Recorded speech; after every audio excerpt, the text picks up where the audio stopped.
फिर जब से बूढ़ा होने लग जाएगा, फिर शरीर जब काम करने लग जाएगा, फिर बोलेंगे यार अब तो मरने का टाइम आ रहा है, अब अल्लाह अल्लाह करते हैं।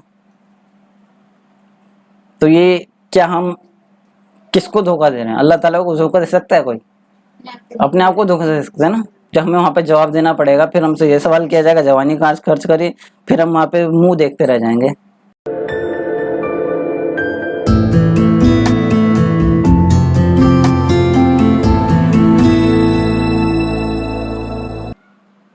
हमने सबसे पहले एक, जहाँ से हमने क्लास शुरू करी थी, मतलब ग्रामर को छोड़ के हमने जो सबसे पहले सूरत पढ़ी थी वो थी वल असर, वल असर इन्नल इंसान लफी खुसर, यही थी ना। तो उसमें उसके हवाले से कुछ मैं बात करना चाहूँगा। वल असर का मतलब तुम्हें पता है कि ज़माने से है, कसम है ज़माने की। तो ज़माने की कसम क्यों खाई गई है, इस बारे में कुछ बात करते हैं। ज़माने का मतलब है कि हर इंसान के लिए वो ज़माना जो वो जी रहा है, कम से कम उतना तो है ही। जो पहले चला गया वो तो है ही, वो तो कुरान शरीफ में लिखा हुआ है कि हमें उस पे, कुरान पे ईमान लाना है, हुजूर सल्लल्लाहु अलैहि वसल्लम की बातों पे, उनकी हदीसों पे, सब पे ईमान लाना है। लेकिन जो कसम खाई गई है वो इस बात पे है कि इंसान का जो करंट वक्त है उसमें वो क्या कर रहा है, ठीक है ना। क्योंकि जब इंसान को रोज़े क़यामत के दिन, रोज़े आखिरत के दिन जब जवाब देना पड़ेगा, तो उसको सिर्फ इसी बात का जवाब देना है कि उसने अपने करंट टाइम में, जब वो ज़िंदगी में था, तो उसने उस टाइम उसने क्या करा।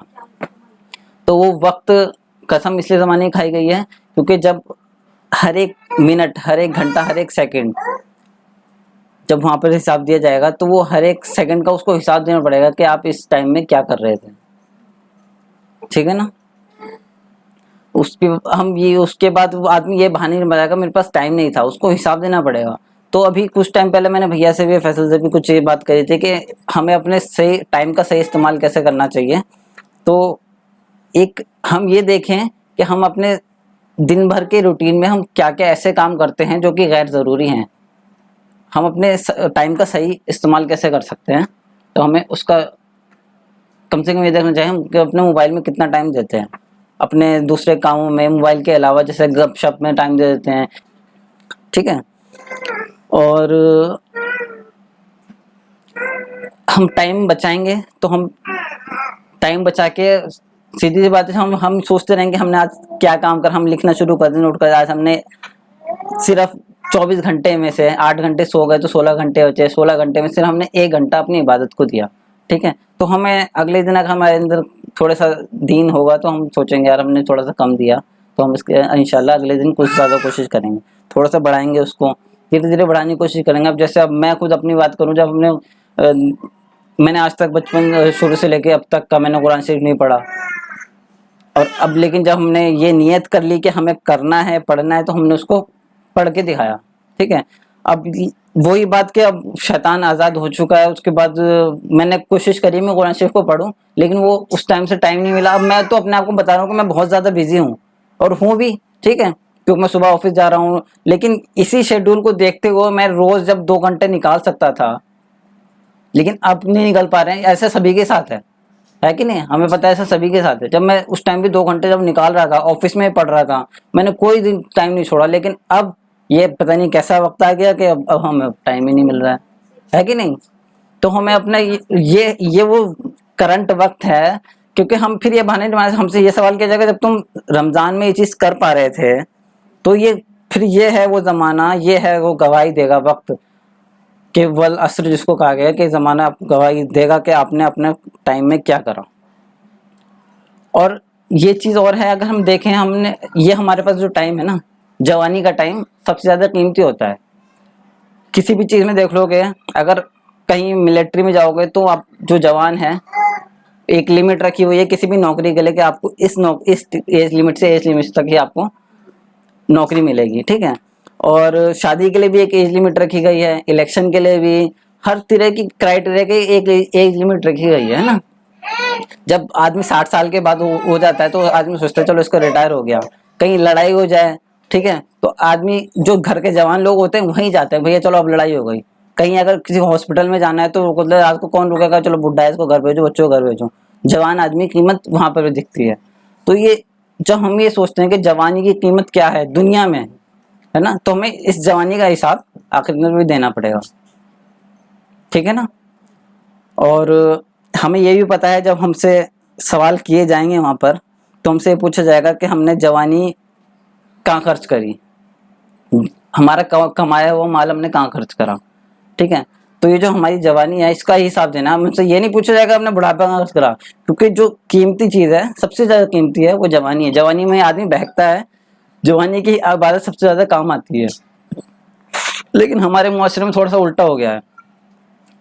हमने हम हैं या हमसे पुराने हैं या हमसे आगे वाले, हम देख सकते हैं अपने आसपास वालों को, हमने जो भी कुरान शरीफ पढ़ा था वो बचपन में ही पढ़ा था, ठीक है ना। बचपन के बाद जो भी हमने कुरान शरीफ में याद है, मुझे जो भी सूरतें याद हैं या फिर जितनी भी हमें सूरतें याद हैं हमने बचपन में याद कर ली थी, तो हमें याद है, ठीक है। हम अपने भतीजों को देख लो, भांजों को देख लो, जितने भी लोग कुरान शरीफ पढ़ने जा रहे हैं वो छोटे छोटे बच्चे ही मदरसों में जा रहे हैं।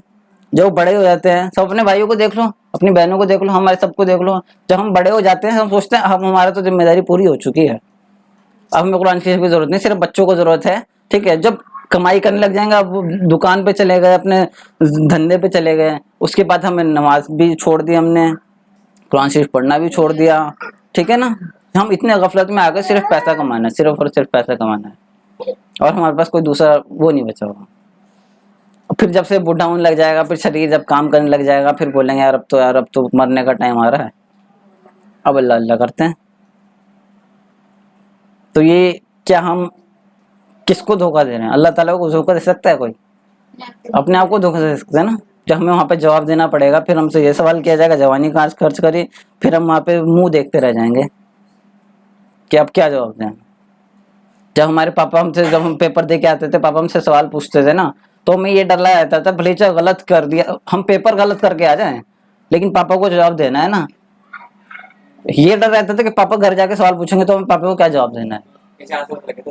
हाँ, किसी से आंसर हमें ये पता लग गया कि यार ये आंसर, तो हम पापा को गलत आंसर बता के देते, क्योंकि पापा के सामने हमें गलत साबित नहीं होना है। यही बात हम अल्लाह ताला के सामने गलत साबित नहीं हो सकते, हमें ऐसा जवाब लेके जाना है अल्लाह ताला के सामने। और पापा को तो हमने चलो किसी तरह बोल दिया कि पापा झूठ बोल के, लेकिन अल्लाह ताला के सामने झूठ भी नहीं चलेगा। सही बात नहीं है? तो फिर ये है, तो हमें आखिरत की तैयारी करनी चाहिए। और आखिरत की तैयारी, अब ये देखो हम आखिरत की तैयारी कितनी करते हैं, अब इस चीज़ से अंदाज़ा लगा सकते हैं। जब हम कहीं घूमने के लिए जाएं, ठीक है, मसूरी जाएंगे, नैनीताल जाएंगे, है ना, हम मसूरी जाते हैं तो हम क्या करते हैं, भाई वहाँ बर्फ़ भी बहुत होगी, बस दस्ताने ले लेते हैं, जैकेट ले लेते हैं, 2 मोजे रख लेते हैं। ये हमारी तैयारी है वहाँ जाने के लिए, जहाँ पे हमें कितने दिन के लिए, 2 घंटे के लिए जाना है, 3 घंटे के लिए जाना है, ये हमारी तैयारी है। खाना बना रहे हैं तो उसके लिए भी हमें तैयारी करनी पड़ रही है। गोश्त को मैरिनेट कर रहे हैं, आलू प्याज काट रहे हैं, क्या बिना आलू प्याज काटे हम सोचेंगे यार सब कुछ ऐसे ही खाना बन जाए? जब उसके लिए आधे घंटे की तैयारी होगी, 1 घंटे की तैयारी होगी, तब जाके वो खाना बन के तैयार होता है, ठीक है। तो किसी गर्म इलाके में जाना है, बिना पानी के पहुंच सकते हैं? जब हमें किसी ट्रेन के सफर पे जाना है, उसमें खाना लिए बिना हम सोच नहीं सकते, हम पहले से 1 दिन पहले तैयारी कर देंगे कि हमें खाना बनाना है, क्या क्या सामान रखना है, 1 दिन पहले बैग पैक कर लिया। किसी की शादी में जा रहे हैं तो हमें क्या देना है, क्या लिफाफा देना है, मैं इस दिन क्या पहनना है, उससे अगले दिन क्या पहनना है, कहीं बेइज्जती ना हो जाए वहाँ जाके हमारी, आगे टाइम पे हम कहीं हक्के बक्के ना हो जाएं कि हम कोई हमसे दूसरा अच्छा निकल गया या हम पीछे रह गए। तो हमारी ये देखो दुनिया की तैयारियां क्या क्या है कि नहीं। तो ये चीज़ हम आखिरत के लिए पता नहीं क्यों नहीं सोच पाते हैं। वो इस वजह से सोच पाते हैं क्योंकि हमें वो हमारा अकीदा इतना कमज़ोर है, हमारा अकीदा इतना कम पड़ चुका है आज की डेट में, क्योंकि हम ये तो जानते हैं कि हमारा दुनिया में तो कल आएगा जिसकी कोई गारंटी नहीं है, लेकिन हम उस कल के लिए तैयार नहीं है जिसकी गारंटी है आने की। हम उसको ये बोलते हैं कि उसकी कोई गारंटी नहीं है।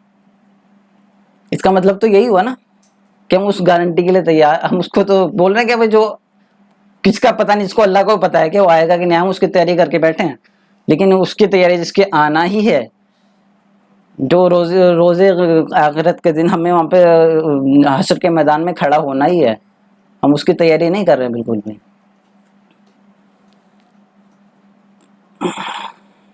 जैसे हमारा कोई एग्ज़ाम है, पेपर चल रहा है ना, पेपर की भी तो हमें तैयारी करनी पड़ती है। बिना पेपर की तैयारी के हम पेपर देने पहुंच जाएं तो हमारा क्या होगा ये हम सबको पता है ना। कोई कितना भी सोचता है कि यार मैं बहुत अक्लमंद हूँ, कुछ भी जवाब दे दूंगा, वहाँ पे जाके तुझे क्या सवाल आया क्या नहीं आएगा क्या पता है ना।